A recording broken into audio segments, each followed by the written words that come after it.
I'm Mark Boris, and this is Straight Talk.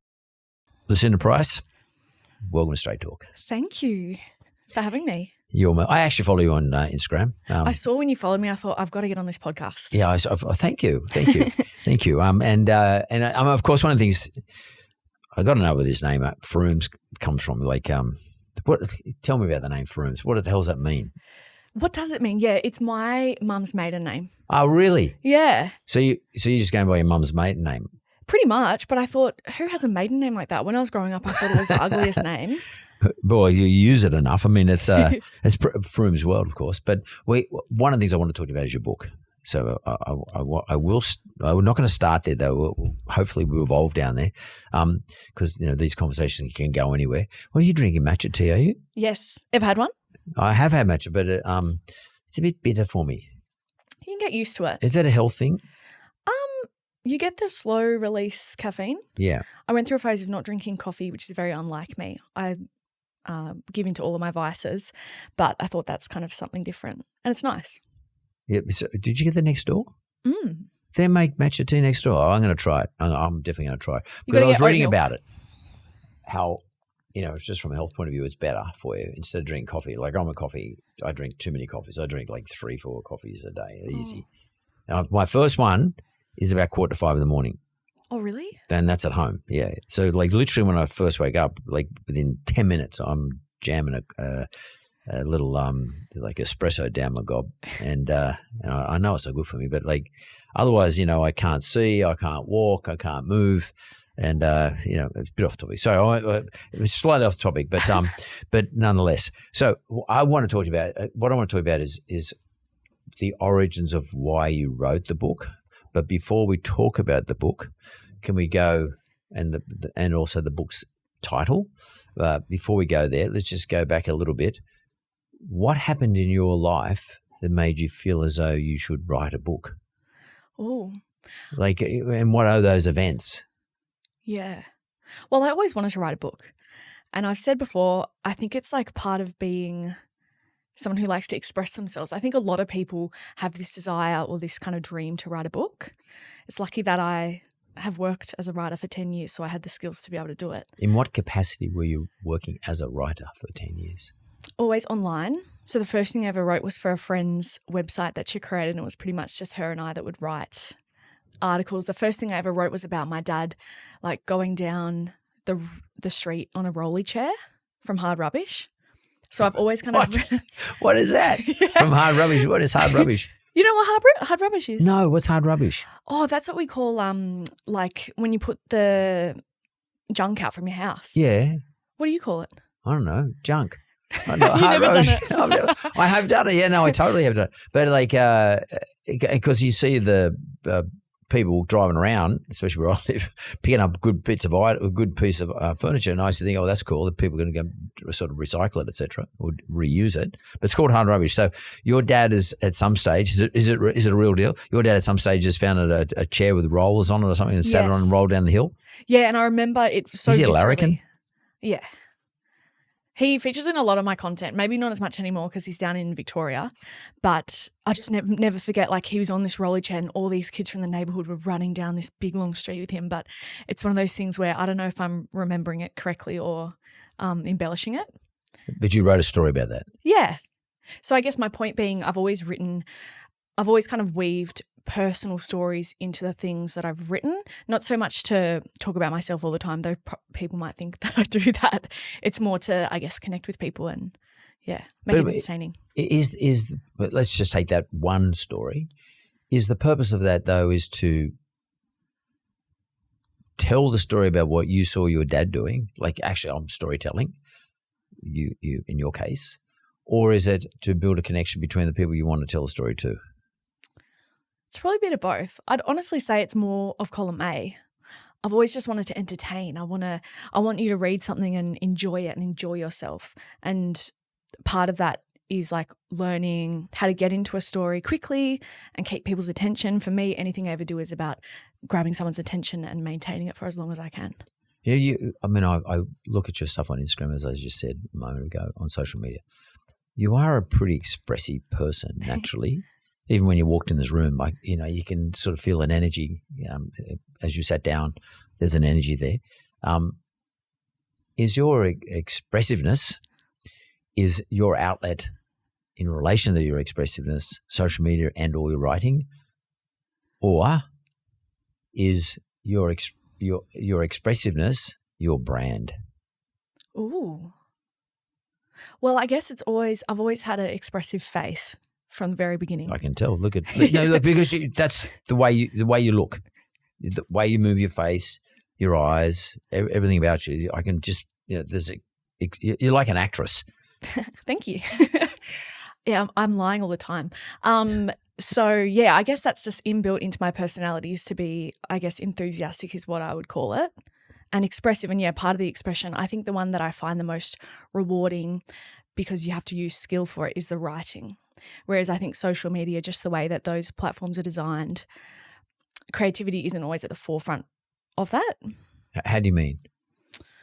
For instance, on Instagram, I'm a lot more strategic than when I write. When I write, I can kind of go a bit more on tangents. You can wander around a little bit. Yeah, whereas Instagram, it's all very visual to keep people's attention with the algorithm. You kind of have to put on your story, for instance, a photo where you look pretty and then a photo from far away and then some text, but you have to wrap the text in photos. It's a whole different beast. Much more strategic then. Yeah. So writing then to some extent is nearly a little bit of an escape because, like being on social media like you are and you're there a lot. I mean, you work it pretty hard, which is, and it's always got to be on brand or what people expect of you as to your brand, is quite constraining. Whereas writing, by the sound of things, it allows you to escape. Yeah. It's a bit more relaxed. You can just maneuver yourself around the place. So is your book an escape for you? Yeah, absolutely. Because of the format, it was a challenge because I couldn't use photos. I didn't want to do listicles. I wanted to challenge myself to write something as if I'm someone who studied writing. But I started writing on the internet. So obviously when I started, you can add photos and videos and GIFs and emojis, whereas with a book, the whole time with the expressiveness, I wanted to put emojis in there, but you couldn't. So I had to find a way to express myself in the way that emojis would be used. I'm a massive emoji fan. In the book? No, but I was in very words. tempted. In words. In words, in text. Yeah. You should see my text there, Latin, because I find it quite funny and I like that. But yeah, I think the writing is definitely an escape in the sense that you don't have that pressure to be on and play by the social media platform's rules because every single one has a different rule. Yeah, so, and most people don't realize that. I think most people who look at social media, who aren't in social media, but as opposed to more an observer of social media, they're not looking at, they're just looking at what appeals to them. And of course, social media works out what appeals to you and starts feeding you the same stuff. Like my social media, my Instagram page and the guys who run it, and one of them sitting over here, must wonder to themselves when my feed is always jiu-jitsu stuff. Like I get like so many, it's worked out I like jiu-jitsu stuff and it just keeps feeding me the stuff time after time after time. And I know the guys are probably thinking, so what's Mark looking at all the time? But it's very clever. So you have to be clever too in terms of building your presence. And is your presence on social media, is that a business decision? Is there a business around that for you? Yeah, 100%. I think when I started my Instagram when I was working as a journalist at a young media company.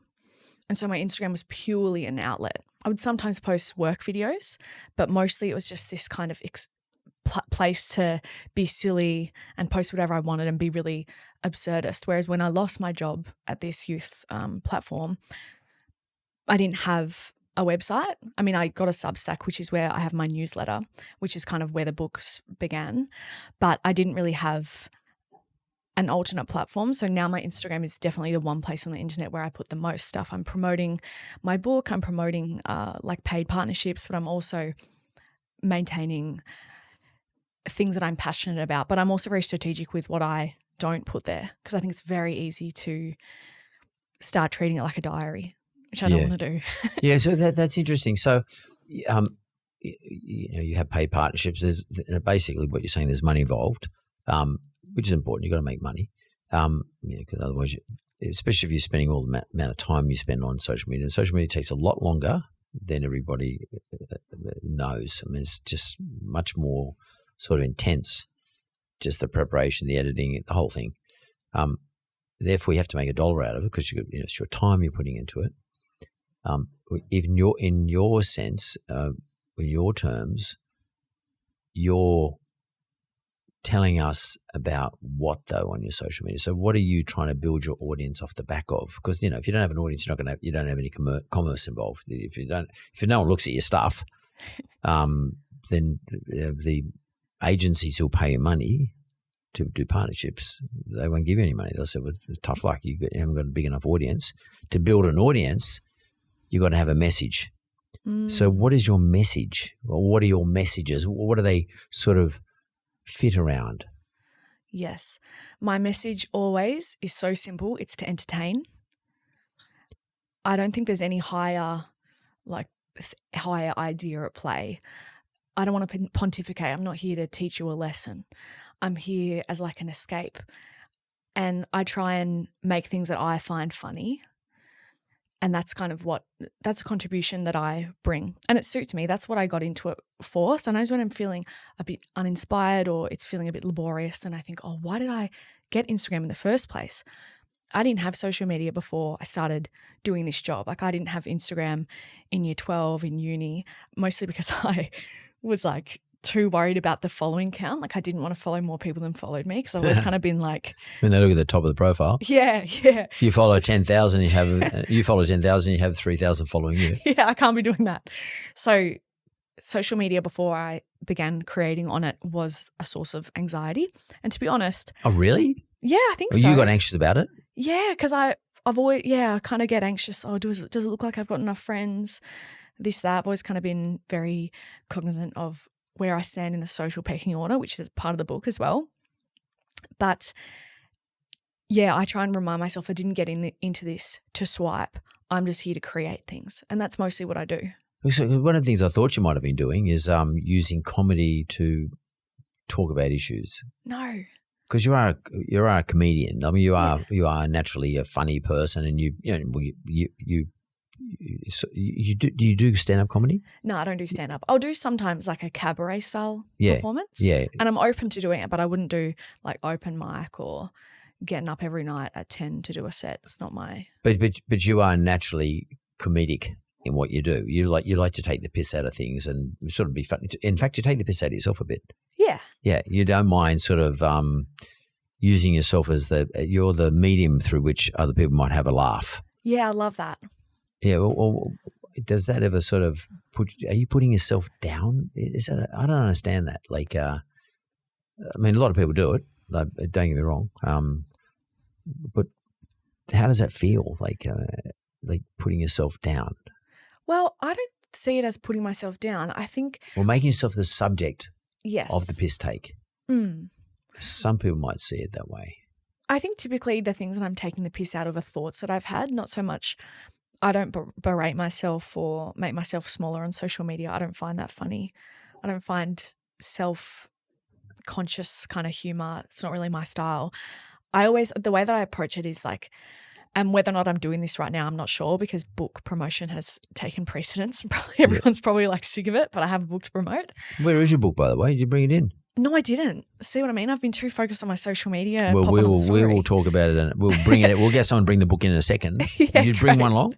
No. You didn't bring a book along? I know. Look, I had a whole launch in Melbourne with just family and friends. But this is Sydney.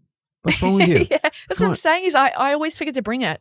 But it's we'll in the room with copy. us. Yeah, I'm wearing yellow. That's part of the cover. It's yellow. The cover's yellow. So, but because I was going to just flash up there in front of the camera, say, buy this book. Oh. And I'll get you to sign it. If you don't mind sending me a signed one, please. Because the book, clearly the book is an important part of your life. And I want to talk, and I did talk to you about it a moment ago and I did ask you a moment ago, and you haven't quite answered me yet. What are the things that happened in your life that you inspired you, either that or motivated you to put into this book? So like body image, for example, those sorts of things. Yes. Talk to me about that. So I never thought that I would write anything personal. Like I said, I'm here to entertain. I want to make it about my internal thought processes that people have also experienced. That's when I'm funniest, I think, is when I'm writing about something that I think, oh, maybe no one else thinks like that. Turns out everyone thinks the same. So the book is kind of an extension of that, but I focused on my experience of an eating disorder and cosmetic surgery. You had an eating disorder? Yes. In which way? You ate too much or ate not enough? What they kind of see nowadays is it kind of both, to be honest, but it really became a problem when I was anorexic, or I had anorexia rather. You don't have to call someone an anorexic. And that was when it tipped over, and that's because of processes where if you get too hungry, your brain stops working. So that kind of eating disorder, I think, gets a lot of attention because of that reason and because there's a lot of physical changes. But then I had bulimia before that, so that's often And the difference between the two, bulimia is the one where you go and puke up all the time after you eat. Well, yeah, or you can do other, and I won't get into them, but you can do other kind of purging behaviours, exercise a lot, do things to mitigate eating, and it's often not necessary, and it's very cyclic. You stay in a cycle. And when you were anorexic, do you mean you were anorexic looking, or you were just underweight? I mean, how slim or skinny did you get, so to speak? The way that they diagnose it, part of the reason they diagnose it is when your BMI is a certain level. But now you can be a higher weight, and you can be the weight that I am now and be classified as anorexic. It's definitely broadened because not everyone looks the same. I think we've got this very specific idea of what someone with anorexia looks like. Yeah. And then heaps of people go undiagnosed and it goes up and down. But yeah, I was definitely, I was unwell, and it was visible and physical, and I wanted to write about that because it was very obvious, and it should have been very obvious to people, but it wasn't obvious to psychologists that I saw, or doctors, psychiatrists even that I saw. During the anorexic period, or you were seeing them not as an anorexia patient, but as just another patient? You were seeing it for some other reason, like a mental health reason, perhaps? Yeah, because I was depressed. Yeah. And I thought that, in my mind, I've got the perfect body now. I was very aware of how thin I was, but I thought I look great. But I feel so depressed. I feel so hollow, and like I don't want to do anything. Nothing means anything. I don't have friends. I'm spending so much time alone. This can't be related to the fact I'm not eating enough food. It's just something else is going on. Can you just help me out here? Like, because I know this, like, I love my food, so I just can't sort of imagine what's going on. What starts off this, let's call it this anorexic period? And I don't mean becoming anorexic, like at the end of it, but what starts off this process of not eating enough nutrition, for example, like in a broad sense? But is it an event in your life? What was it, an event, or you thought you're watching social media and you thought, I'm not skinny enough, or were you unhealthily overweight? What was it? No, I was always like straight size. I was never teased for my weight. I never had an issue with eating or food prior to being kind of 20 or 21. It started when I moved to Sydney. So I moved from Melbourne to Sydney for work. Sydney can do that. Yeah, I think that was part of it, to be honest. It was this beautiful city, lots of hills. I lived alone for the first time without my parents. So I had to learn how to cook myself food. And I had this idea that when I'm in Sydney, I'm a whole new woman. I'm old now. I'm an adult. 21, did you say? Yeah, I was 23 by the time I moved to Sydney. And I felt so adult. I guess it tipped into something that would be diagnosable. Kind of the way that I describe it, there's not one event. You kind of slide into it, and then you start sliding, and then the slide goes faster and faster and faster. And there hits a point when you aren't eating enough that your brain clicks over. It's kind of how they describe it. When you say clicks over, like stops working properly, or? That, but it's more you kind of tip into, so prior to developing full-on anorexia, I was bulimic, so I would do what we were describing. Yep. And that had a different contour because I was still getting kind of enough nutrients, whereas when I didn't get enough nutrients with the anorexia, it's just like a self-fulfilling prophecy. You don't get hungry anymore because when you're not eating enough, you're like there's a particular hormone that I can't. Ghrelin. No. it's not serotonin, but it's one of the kind of big ones that isn't thought of. Dopamine. Yes, yeah, somewhat. So with the dopamine, when you're not eating enough, it spikes. So then when you start eating more, it actually goes down. Wow. And that's why they speak of the hunger high and feeling. Hunger high. Yeah. It's Wow. like runner's high. It's kind of a similar sensation in my experience. This is going to definitely need a trigger warning. Yeah, totally. But yeah, it's kind of a funny thing. And I think a lot of people don't understand. Aren't you hungry all the time? I thought, no. If I eat, it's uncomfortable. Yeah, that is actually my question. Yeah. Weren't you hungry? And then what would compel you not to eat? But what you're saying is that your own body actually stopped you from eating because you got a high from it. Yeah. So it rewarded you for not eating. Yep. And I thought that I wasn't hungry, and I took a lot of pride in that. I go home with my parents and they'd be eating normal food and I think, oh, I'm not even hungry, and I kind of felt really up my own arse about it.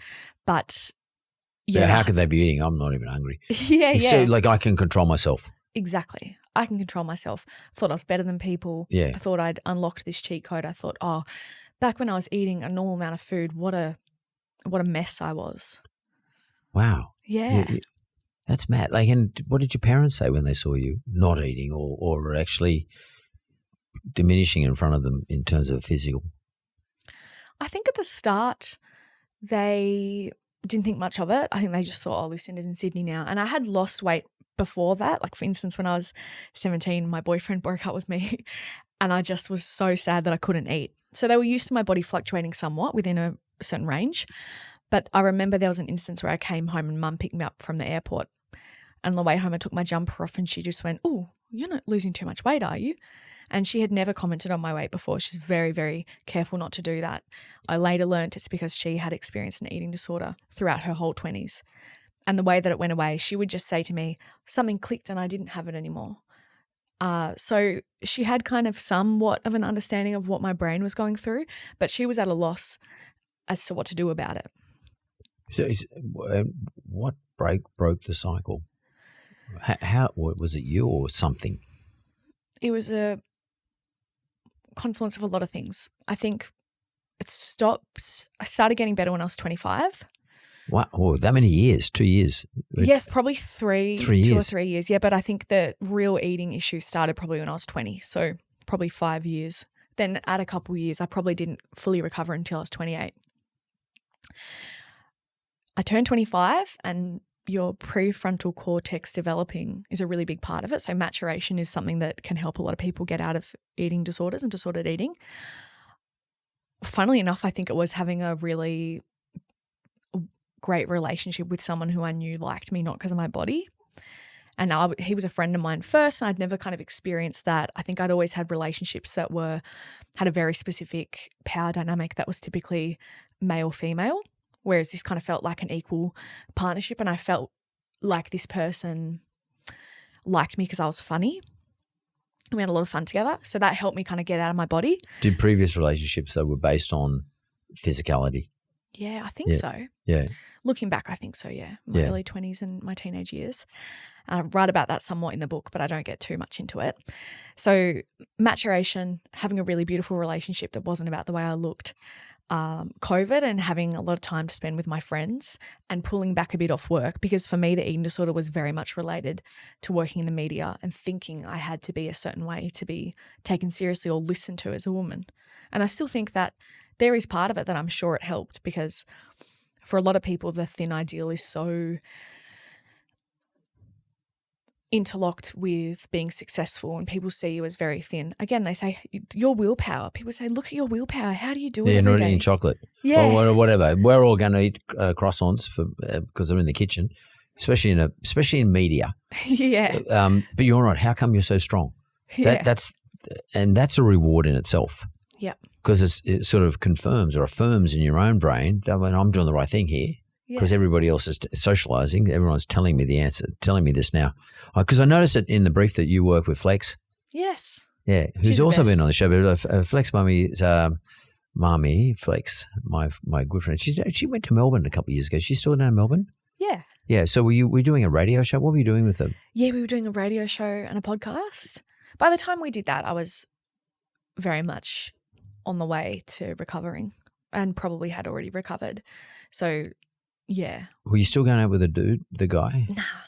So, like, I just don't know how you, like, I can't imagine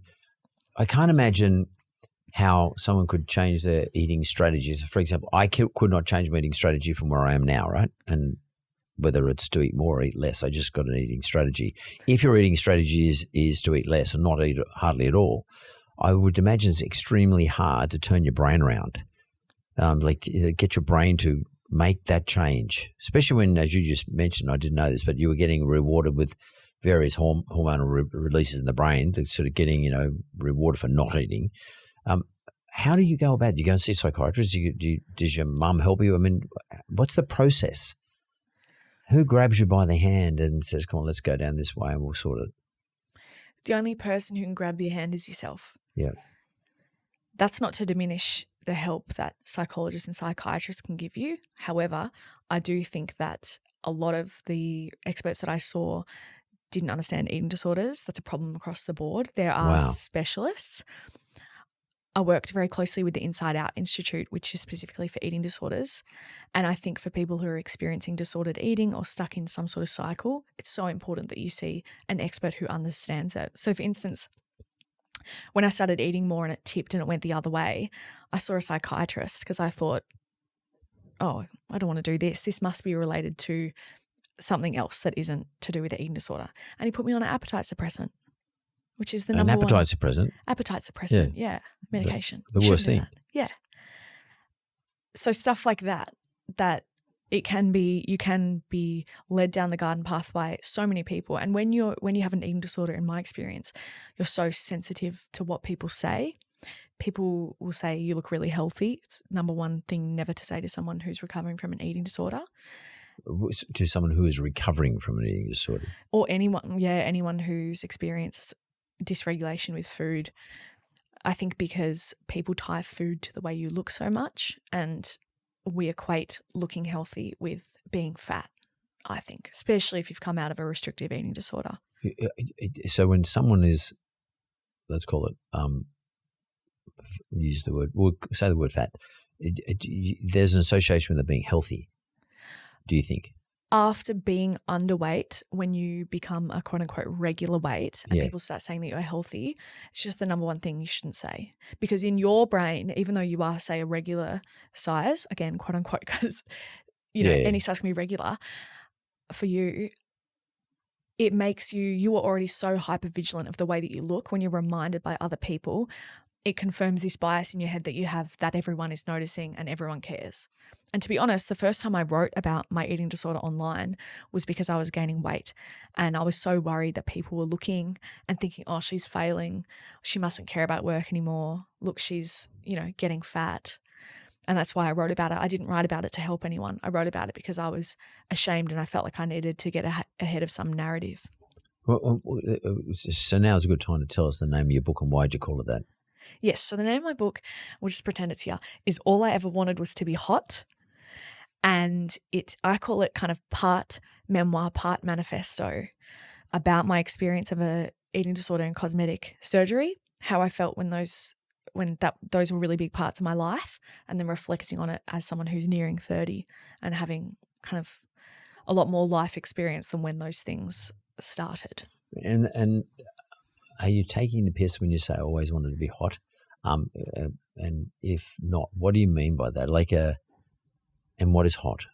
Yes. Yeah. What is hot? I mean, is the social environment of social media environment what is considered to be hot? What is hot? So the title, maybe I'll go back and kind of explain it. Yeah. When I started writing the book, it was first about my disordered eating, and then I thought I also need to talk about. Before you had a title. Before I had a title, yeah. Yep. The title was originally something else, and I was writing with this other title in my mind. And funny thing happens when you're writing a book. I feel like when you have the title first, you kind of arrange the words around that kind of expression or that kind of idea. Probably got 60% into writing it, and I started writing about the cosmetic surgery, and I thought, no, the guiding star through my whole life, and the reason I made so many decisions was because I wanted to be hot. And to me, hot is about being desirable, and desirable to people who have a very specific idea of what a desirable woman looks like. And to me, it was what I imagined a 13-year-old boy would think is a hot woman. So to be in demand, to be popular, to be the kind of person who would look like they fit in on TV as a news presenter, for instance. So it's not we're not talking about bikini model hot type of thing, or? No, but I mean, that'd be nice too. But it's more hotness as power to me. Hotness is a woman's power, and it's the way that she gets noticed. And I always felt that I had a lot to offer. I felt that I could be entertaining, I could keep people's attention, but in order to get it and to not be mocked, I couldn't be fat, I couldn't be ugly, and I couldn't also look like I was trying too hard. So for me, the cosmetic surgery was definitely swept under the rug for so many years. And if I started dating someone, it would take me ages to tell them that I'd had a rhinoplasty, for instance, because I felt— What is that, rhinoplasty? And like a nose job. Nose job. Yeah. Okay. Is that the cosmetic surgery you're talking about? Oh, yeah, that's one of. I've had— Can I just list them off? Yeah, go for it. Okay. Oh, no. No, please, because I'm curious, totally curious. So I had a rhinoplasty when I was 17, fresh out of school, just got off the plane on schoolies. Yep. I had a breast augmentation when I was 19. Augmentation, yep. Boob job. Boob job, yep. I had a second rhinoplasty when I was 21. I started getting Botox, I think, when I was 23. Got lip filler for the first time around the same time as the breast implants. And yeah, that's kind of, and then I add on top, I think, things like hair extensions. I had bleach blonde hair for 15 years, fake tan machine, lashes, everything you could think of that enhances your appearance. I've thought about it or done it. Yeah. So what, and when you're doing that, that's mad, that list, but when you're sort of going through the process, is it more process or is it actually a strategy? You're thinking, hang on, I've got to get a boob job. I've got to get my lips fuller. And it's for these reasons. Like full lips look more attractive to, or is it because everyone else is doing it? And when I compare myself to everybody else on TV or wherever the case may be, my teeth aren't white enough. Like when you watch television, everyone's got like, some of the times their teeth are so bright. Like they jump out at you. And it's interesting, when you first walked in, you asked about the lighting. And so you're still conscious of this stuff. You're well aware of it. Was it your hyper awareness of what you're supposed to look like, for example, in the media as a power person? Yeah, for sure. That's what hot meant to you? Yeah. And did you have icons of somebody who was a proxy to that? Did you say, that person there, I want to look like her? Oh, not necessarily. It's all been very insular. For instance, when I had a rhinoplasty, I didn't know many people who had it, and celebrities didn't really admit to them. So there were before and afters that you could find on the internet, but it wasn't kind of talked about as often as it is now. I loved Sandra Sully, which is quite random. Yeah, the newsreader. Yeah. Loved watching her growing up. So yeah, for a long time when I was a kid, I wanted to be a newsreader, and they're very coiffed and perfect. But in terms of social media, for instance, I wouldn't look at pictures of women in their bikinis. I never put them on my wall like a lot of women did. I was very much thinking of it, like you say, as a strategy. Yeah, so but the reason you didn't put, well, let's pick the Kardashians, for example, as just one I know of. They're all very curvy, and they have this straight hair, and it's a look, okay?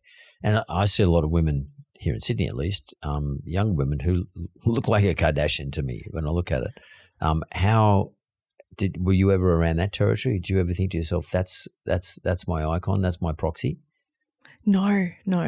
So when you say hot, then you're not looking, because a lot of guys would say that's hot. It's probably not what guys are thinking is hot.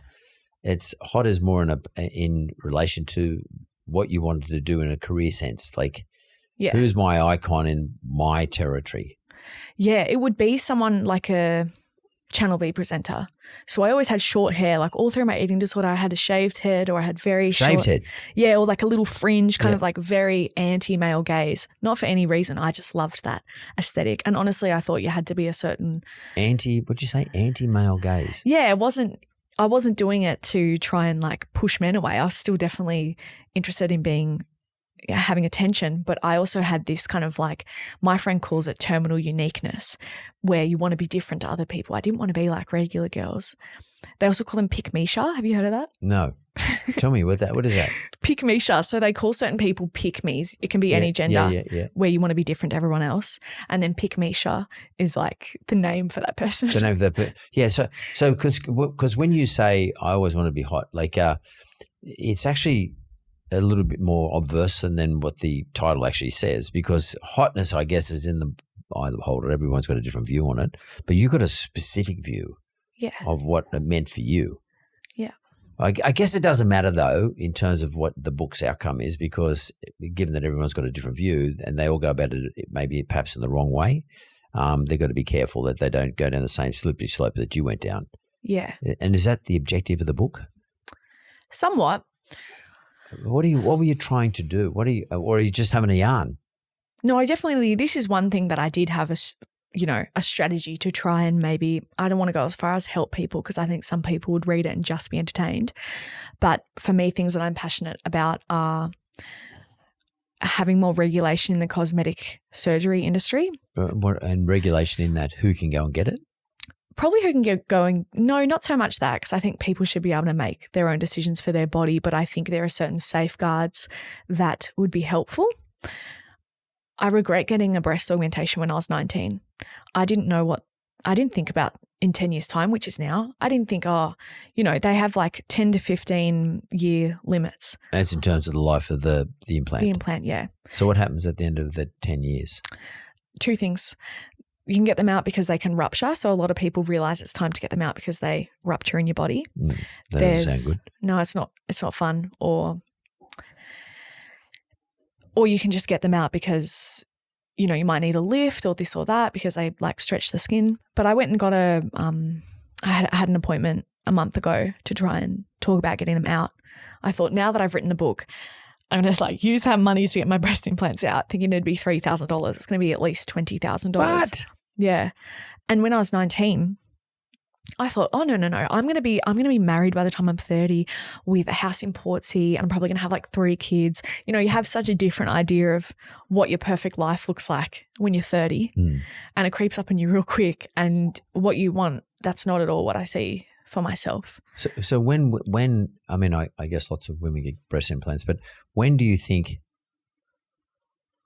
it's a good idea to get cosmetic surgery, or like what advice would you give to some person who's a younger person in particular who's thinking about doing this? I mean, because like I often wonder what happens if a woman hasn't had kids. So like what happens when you got breast implants when you're pregnant, assuming you want to breastfeed. Yeah.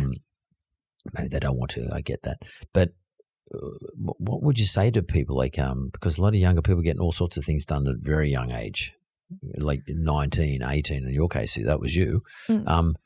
What do you say to them? Where do they get advice from? What are the guardrails that need to be put around this?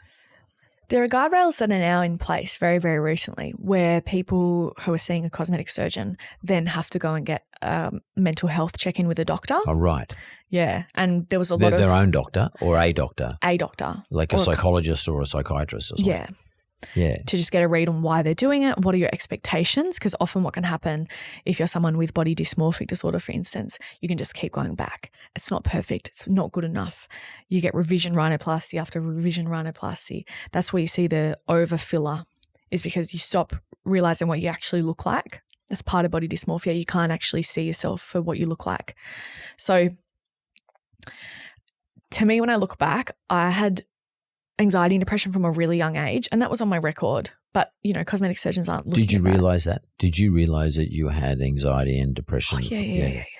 But nobody asked you that question. No, not when I was getting cosmetic surgery. Yeah. And for me, I thought that's a mind thing. This is a body thing. I'm doing this as a strategy, as you said. But yeah, the breast implants for me as well. So the rhinoplasty, I don't regret, because I don't see that as related to sexuality, for instance. Yeah. But with the breast implants, as a 19-year-old, I'm not thinking about breastfeeding. I'm thinking, what can I do to my body to make it the most appealing. Yeah. And it's not so much for a random person, but it's rather because I felt like they're not perfect. I can never be naked in front of someone again.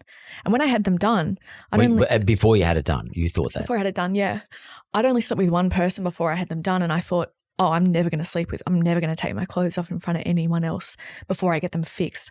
They went lopsided because I'd lost weight. And I thought, as a 19-year-old, the only thing I have is my body. I don't have a job. I had a job, but, I don't have anything else going for me.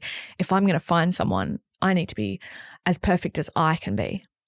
Yeah. So, and as an easy fix, I just go along to the plastic surgeon or whatever type of people do this stuff and just choose the shape and the size that I want, pay for it. And it's all sorted. Yeah. In which case I don't have to put weight back on. I can stay on my current trajectory, which is just no good. No. But I would never tell a woman or a young girl, and I tried to do this in the book and I mentioned this in the book, I never want to be the 29-year-old who goes and tells a 19-year-old what they should and shouldn't do for their body or, beware of this, because when people my age now were telling me that, I thought, you're just dried up. I had that mentality. Yeah. You can't get through to someone if you're telling them how to think. Yeah. Well, that's an interesting point because when you're 29, you don't think you're very old. But a 19-year-old looking at a 29-year-old thinks she is old. Yeah.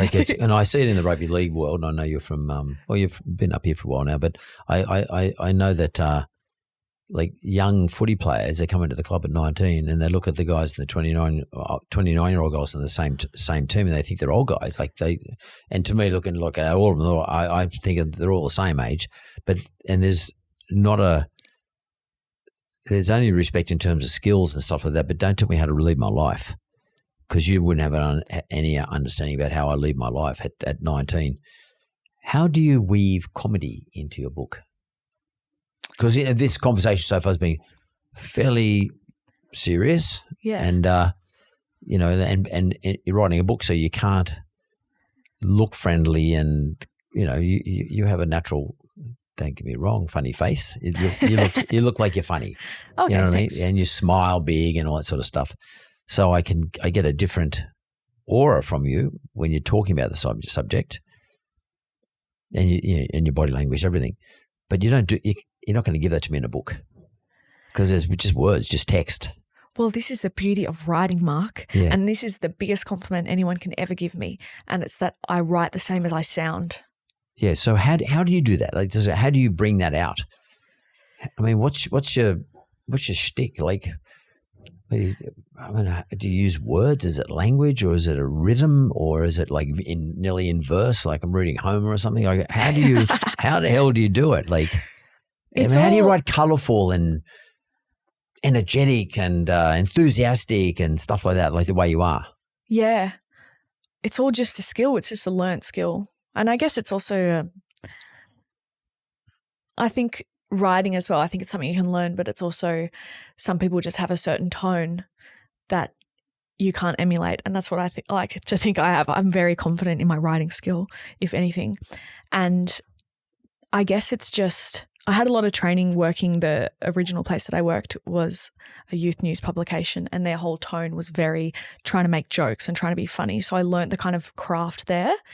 But it's just about trying to write in a way that you're not trying to sound too smart. You're also not trying to try to dumb yourself down or think, I'm gonna get the most amount of people are gonna understand this, because people understand a lot more than you think, I often find when in entertainment. And so it's just about finding a funny way of writing something. I think you saying rhythm and the kind of words that you use can be very strategic and funny, because I think the best comedy is when you catch someone by surprise. I get that. That's kind of what laughter comes from is, oh, yeah, that's funny. I get that. So I always want people to read my writing and go, oh, I get that. I understand that. And I've had a lot of people message me saying, oh my God, I think we're the same person. And to me, I think I'm really unique. So I think, oh yeah, no, that's a good thing. You're unique in maybe in the way you wrote it, but you're the same person in terms of the way you express it, because they're obviously relating to it. How hard is it to try not to be a lecture? I got a friend, and obviously he's going to remain nameless. I'm not going to say it's boy or girl for that matter. But recently sent me a note asking me if I could come and talk to him, and told me that I would get a bit of a surprise when I saw this particular individual, because I hadn't seen this particular person for a long time, and this particular person put quite a bit of weight on. But at the bottom of the text, this individual said to me, "And when you see me, I don't want to lecture." Interesting. Yeah. Or don't lecture me or something along those lines. And I wrote back, well, I couldn't give a fuck. Just happy to see you anyway. How hard has it been not to make this a lecture? I don't think hard. But that's in terms of your intent, but how hard is it in the outcome? I understand, yeah. I guess, yeah, it's pretty easy to fall into the do this, don't that, especially when you feel passionate about something. And I do really think that there is a right way and a wrong way to go about eating disorders, definitely. I think the cosmetic surgery is a bit more nuanced. But I definitely feel that eating disorders and diet culture is unwell, and it shouldn't be as normal as it is to speak the way that we do about bodies. It does a lot more harm than good. But I make a very conscious effort to not lecture people, just because I don't like being lectured, and I don't think you change people's minds by – it's like leadership. I've had really bad managers. I've had really good managers. The ones that are good are the ones that look you in the eye and treat you like an equal, but then hold you up when you need it, or kind of give you feedback when you need it, but you always feel that it's from a place that they're bringing you up. They're trying to make you better. Yeah, and they get it. And for me, it's always – it kind of sounds funny, but it's the looking someone in the eye in a warm way and acting like, I think the worst thing that you can do is treat someone like you know better than them, because everyone is an expert in their own life, and I think everyone thinks that they're doing things the right way. Well, it must have been how many pages in a writing? Do you remember? I think it's I can tell you how many words. I think it was 70 or 80,000. That's about 700 words a page. So you get 100 pages or a couple hundred pages. I don't know. 270 pages, let's say. It must have been a mission, because you've got your own guardrails around what you want to do, what you don't want to do, tone, put comedy in there, like make it funny, etc. But at the same time, express yourself. But at the same time, make sure you tell the truth, and at the same time, talk your own story, which in some cases could be not shocking, but a little bit off-putting for some people, or wrong-footing. You also got to be careful that you don't trigger anybody. This must have been – how long did it take you to write the book? You're so right. They're the hardest things. They're all the things that would stop me from writing. I physically like the act of writing. I'll write another book because I find it very enjoyable, and I love putting something down and then showing someone. I get so much joy out of that. But, yeah, I would struggle with getting in my own way, feeling like, oh, I sound like a know-it-all, or this isn't funny, or this is I sound like I'm complaining. My biggest thing was I sound like I'm complaining. Oh, wow, you had cosmetic surgery and now you're not sure about it. Like, must be nice.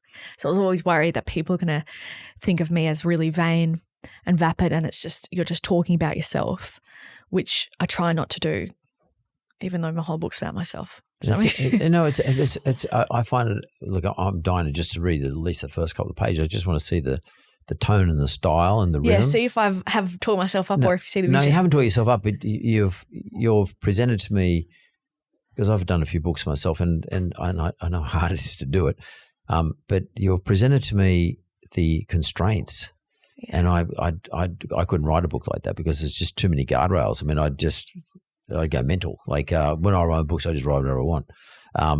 In your case, I just want to know how you navigated your way through that, stayed in your 270 pages, stayed in your lane. It's a really tough one, but it's also a really important topic too. Like, it's a very important topic, quite topical. And I because I see other people like Celeste Barber. So she's great. She built social media campaign around taking the piss out of herself on this sort of very topic, but doesn't very funny, but it's sort of quite simple, and it's pretty much a repeatable strategy. She just does the same thing over and over and over and over again, and she still gets the same amount of laughs and the same amount of views, and she's just as popular. Yours is much more nuanced. Your book, I'm saying, is much more nuanced, And so I'm actually looking forward to reading. When you send me a copy, now I'll buy a copy. Sorry, Mark. No, we'll get a copy off the internet, and we'll post it up on our somewhere on our promo. Thank you.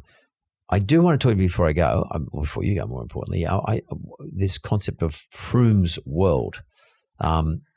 And once I already told you earlier on that I was intrigued where the name Froomes came from. Now I know. I thought it was some word you made up or meant something or other that I didn't know about, but it's now your mum's maiden name. But what is Froomes World?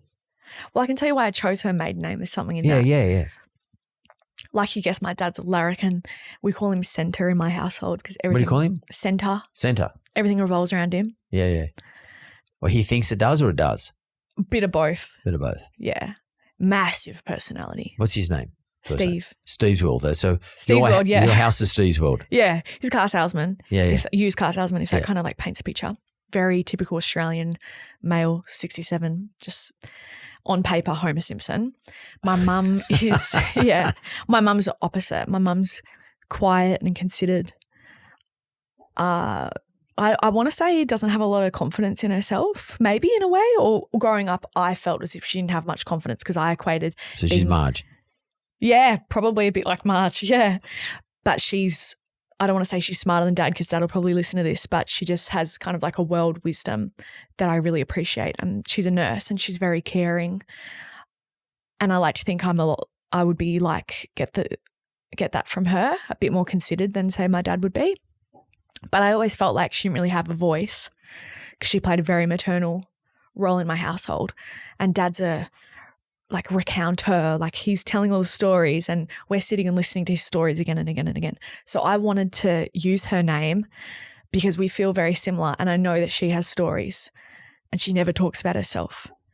And to me, it was important to use that. Typical nurse. Yeah. Interested in everyone else. Exactly. But she's funny. She's got a great sense of humor and she's given me so much. She's the reason I'm doing this because she would always listen to me and always tell me I was creative and believe in me. Pay for me to do whatever I wanted and has supported me the whole time. Watches everything I do, listens to everything. Just classic mum, you know? Sounds perfect. It's yeah, and she's perfect. And then Froomes World, it's like Wayne's World was the inspiration. I love Mike Myers. He's probably my favourite funny person ever. And so I thought Froomes World, this is my world for whatever I want. My newsletter's whatever I want. My Instagram is whatever I want. And I know you wanted to talk to me about like commerce and doing paid partnerships. I only do things that will work within Froomes World, things that I use, things that I like. So everything's very strategic. Yeah. Do you have a website, Froomes World? I do, froomesworld.com, of course. Yeah. And I've registered, I'm the P2A Ltd, I'm a company. Yeah. And also I didn't realise, but I hadn't had the trademark. So I just bought the trademark. Oh, good on you. So if I go to froomesworld.com.au, is it .au? .com. Just .com. So it's global. Good on you. It is global. So if I go to froomes.com, what am I going to see there? What are you going to tell me? What's on there apart from your book being promoted? I hope it's on there being promoted. Yeah. But what else am I going to see on there? What's your content got on there? We need to go and get you out in the desktop computer so I can show you. Yeah. But it's designed. What are you doing to me when you're sort of nudging me towards it? So for me, it's all about the first impression and giving you a taste of kind of what you're in for because I don't even know. This is why I find it hard to explain what I do or people who started following Froomes. What is this? It's whatever I want. And so the website, you go on it and it's my face. It's designed like a desktop computer. So you got all your little files, press, writing, buy my book here, click on this random bin and you're going to get taken to a YouTube video that I made. So it's like a screensaver. Yeah. So, and you're doing YouTube? You doing? Somewhat. But again, I don't do podcasts because I know if I do a podcast, I've got to treat it like a full-time job and I don't like talking that much. But yeah. You're pretty good at it. Oh, if I've got a topic, I could talk underwater, but like I always want to make sure I'm bringing value. And I'm not sure if me talking about my life is the best value for someone. Are you a perfectionist? Yeah, a little bit, but not in a way that I never get hindered by it. Yeah. I love making things. How do you mean making things? I love writing. I love making videos. I love being creative. Yeah. So like, and when you say making videos, you mean like video content? Yeah. As in, but it's you in it talking about some topic. So you're not really an evangelist. This book's not about evangelism for, not getting, surgery, cosmetic surgery, or it's not an evangelistic book. It's sort of, by the sound of it, taking us on your journey. Taking us on a journey, and it's cultural studies. Look at the early 2000s in Australia. Oh, really? Some history Yeah. in it too. A lot of history, yeah, a lot. People, I look at what your generation grew up with and how it's very interesting. My kind of- generation, I'm Homer Simpson too. I'm Yeah, same age as your Homer dad, Simpson a little bit 2.0. older actually. But like Dad, if you got up at 4 a.m. no, but my generation, like cosmetic surgery. Well, maybe someone might have got a nose job or something. Perhaps. My nana had a nose job. Really? So my dad's mum, that's why my parents let me get it, because there's a whole, you got to read the book, Mark. I'm definitely going to read. I'm definitely going to read the first couple of pages. I'm dying to see your writing style, and how you navigate your way through this complicated set of guardrails that just have to be set by you and society through something that's a really important topic. Message me and tell me, is it coming across the same as I'm speaking? That's a good point. But, have you done an audiobook? Yes. You've done the audiobook? Yeah. How'd you feel when you did the audiobook? Have you done one? Yeah, I've done. They drive me crazy. When I did it, I always kept saying, when I was reading it, did I actually write that? Like, my God. And by the way, I did my audiobook some years after that I had written the book. So some of the stuff was actually not even that relevant. Yeah, that's hard. But then you have to be completely faithful to the book. You have to read everything. But just some of it I've found very difficult to read out again. And when you read something, as opposed to when you speak something, what you write is not necessarily meant to be read out spoken. Loud, spoken out loud. It's a bit like people who write speeches and they don't actually go and read it in front of a mirror and on a microphone and listen back to it. They write the speech and it sounds completely terrible when they get up and actually read it in front of everybody. It just sounds dreadful.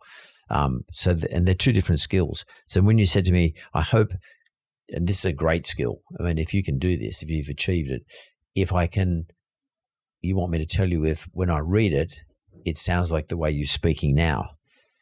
If you can achieve that, that's magnificent. That's a big deal. Your book will be around up there with Homer and all, not Homer Simpson, but actual Homer. I'd prefer Homer Simpson. No. Well, the trick, Mark, is I read out everything that I write after I write it. Oh, right. Really? Yeah, I read it aloud. Read it out loud. Yeah. Like, so when you're doing the draft, the first iteration, you write a page, you read it back to yourself. Yeah. Listen to it. Every chapter is a story, and then it's all one story. It's all going to make sense. Wow. It's all got to be connected together. You can't have it be bitsy. It's all one story. Well, this book to me sounds fascinating in the process and the outcome. The topic's very important. It's a critically important topic. And I wish you the very best. And I'm definitely going to get a copy of that book. Thank you, Mark. I'm sorry I didn't bring one next time. No. You know what? In terms of marketing 101, that's what you should be doing. You're fired. Yeah, totally. You're fired. No, you're hired. I'm going to get your book. Good luck to you. Thanks, really Mark. nice to meet you. Yeah, you too.